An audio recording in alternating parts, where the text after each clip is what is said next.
Jason Garrett joining us with very little sleep after the Cowboys team plane got delayed yesterday here on the BuyerSafety.com hotline. Good morning, Coach. Thanks for joining us on unusual sleep. How are you?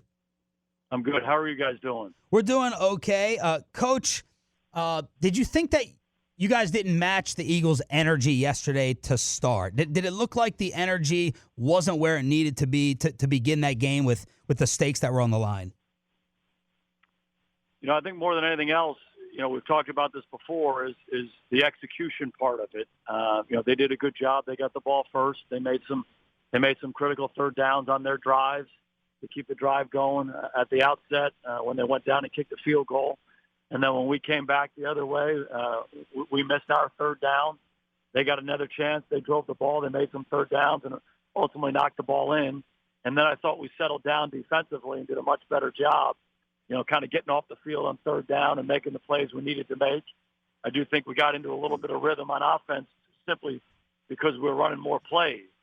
And, we were able to mix a little bit of the run and the pass. And I thought we did a good job making it a one-score game and then making it a 10-6 game at half.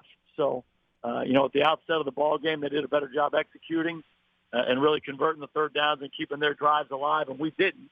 But, again, I thought we settled in after that. I thought we did a good job coming out in the third quarter, driving the ball, giving us a chance to go ahead at that point or at least, make it a one-point game. And unfortunately, we had the third and one where we fumbled and they recovered it. And, I thought after that it was just kind of a back-and-forth game where each of us were kind of battling to keep drives alive and go get points. And, they did. We came back. Unfortunately, we weren't able to convert and score a touchdown. But then we gave ourselves a chance at the end. One-score game, 17-9. We're knocking on the door close and weren't able to make the play. Why was Amari out on the 4th and 8? Amari and Cobb. Towards the end of the ball game, we started rotating Tavon Austin in to the game, particularly when we got into those situations where we're on the ball a lot. The play that we had called for the fourth down play was one that we used 12 personnel. We wanted Witt and Blake to be in there together. That's why Randall Cobb was out in that situation. Then we left Tavon outside. The matchup we wanted was the one we got. We wanted MG on the corner on the left-hand side. We anticipated getting that look if they were playing that coverage, and unfortunately we weren't able to convert the play. So the play was going into the end zone to Gallup. It wasn't just to pick up the first down. You guys actually wanted to go into the end zone there. Well, we had obviously have different options. 5 eligibles out on the play. So, Witt had a route. The back had a route. The other tight end and receivers had a route. And, when you get that one-on-one matchup, we gave them an opportunity.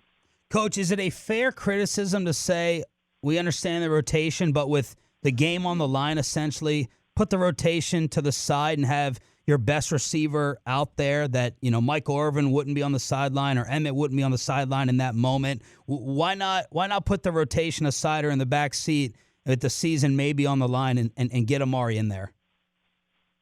Yeah, we certainly could have done that. Amari got a lot of opportunities throughout the ball game, and they did a pretty good job on him. Tavon got some opportunities.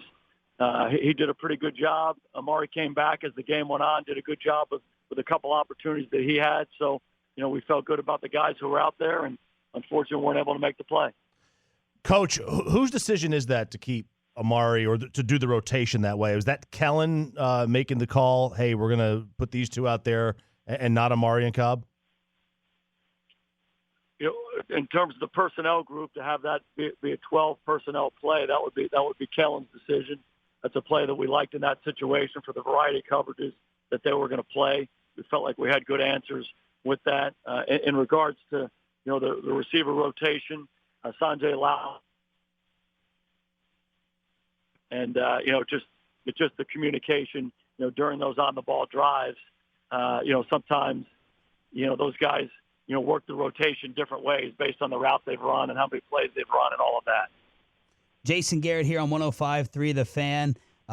Coach, did you think about, I know you want the timeouts for the back end to try to get the ball back. Did you think about burning one of the 3 timeouts to get Amari or Cobb rested to be out there on that fourth?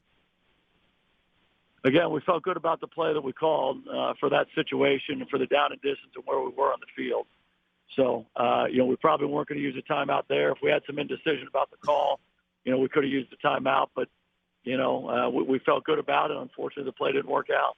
We know everyone is banged up at this time of year, but is Amari hurt, Coach?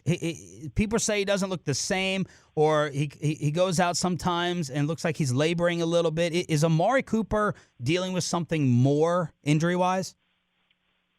Yeah, I agree with your initial statement. Everybody's banged up. Everybody's fighting through something, and Amari's done a good job fighting through the different things he's had this year, and that's kind of where he is, and that's kind of where everybody is. Jason Garrett joins us here at 105 through the Fan.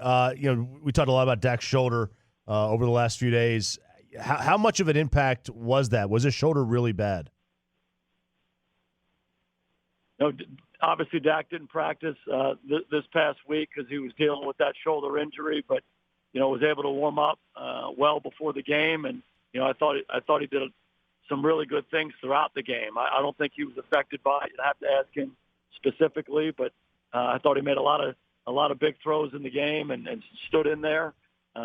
We weren't probably as efficient as we needed to be in the passing game throughout the game, and we're all a part of that. But it seemed to me like he was healthy.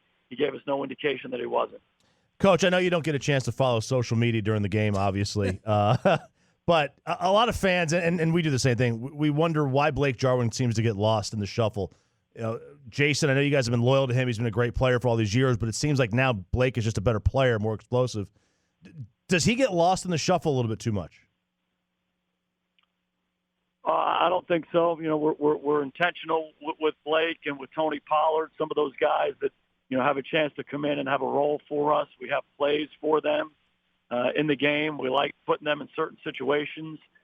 Sometimes in games you can get to a lot of those things, and other times because maybe you don't have as many plays in the game. The game circumstances go a certain way. You can't get to all of them. We got to a couple of them in base personnel with Blake, came through on one. The corner route that he ran on their sidelines, was in a lot of those third down situations and 2-minute situations as the game went on. So we like Blake a lot. He's done a good job taking advantage of his opportunities. Coach, was Zeke worried about a head injury? Is that why Pollard was in for the second and third downs where he eventually fumbled? Yeah, Zeke got banged up on that first down play. Jason Garrett on the BuyerSafety.com hotline here on 105.3 The Fan. What happened with Cheeto? Why was Cheeto benched? Just at the outset of the game, we just felt like Jordan was going to give us a better chance there. There were a couple plays that happened. And so we gave Jordan a chance to go play outside. And, when we got into nickel situations, Jordan went back inside. Cheeto stayed outside.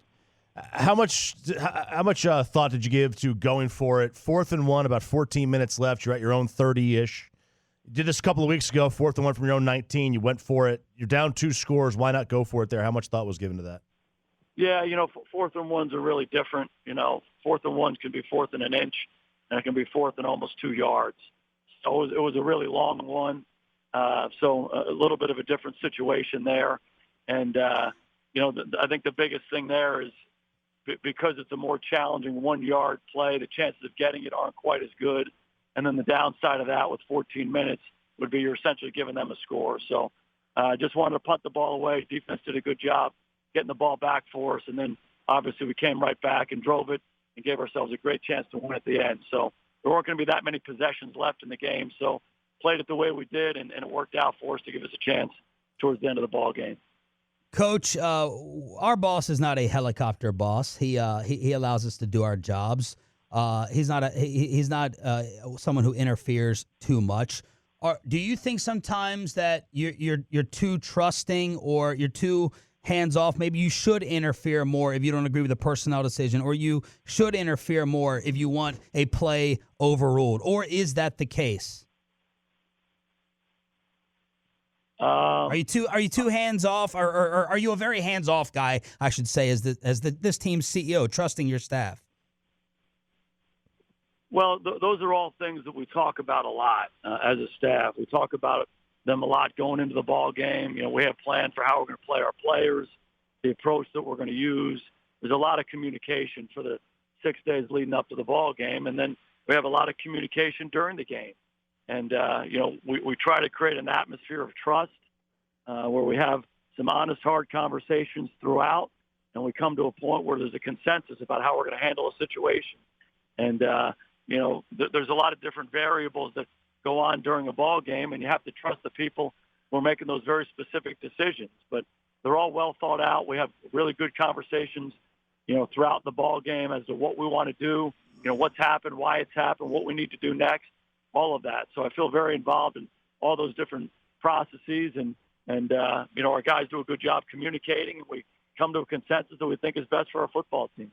Well, Jason, we'll end it with this. I do want to say this to you because you're the one who has to answer for it. I don't think it's, all on you to have guys ready to play with the NFC East title on the line. We don't think that they came out with that spirit, not the right type of kind of guy stuff we always talk about. So that to me is not on you, and I hope that they do still have a belief for this final game because I think they've let you down a little bit in that regard. So I wanted to say that to you, even though I know you believe in them, but I know you're disappointed like the rest of us with yesterday.